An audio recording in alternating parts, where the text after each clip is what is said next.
తెలంగాణలో ఇందిరమ్మ రాజ్యం తెస్తానన్న కాంగ్రెస్ 100 రోజుల్లోనే మార్పు తీసుకొచ్చిందని, అయితే ఆ మార్పు ప్రజలకు ఉపకారం చేసేదిగా లేదని, వారిని ఇబ్బందుల్లోకి నెట్టిందని అన్నారు BRS working president KTR.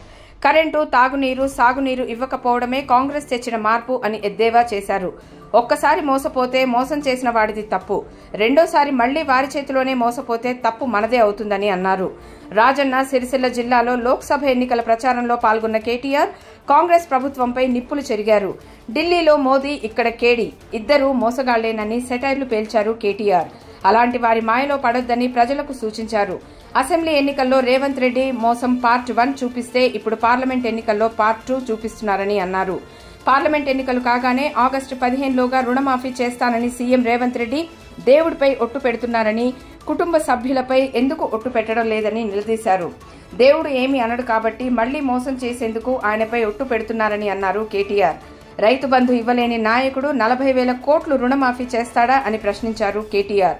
Congress ఇచ్చిన హామీలు అమలు కావాలంటే, వారిపై ఒత్తిడి పెరగాలంటే లోక్సభ ఎన్నికల్లో బీఆర్ఎస్ అభ్యర్థులను గెలిపించాలని పిలుపునిచ్చారు కేటీఆర్.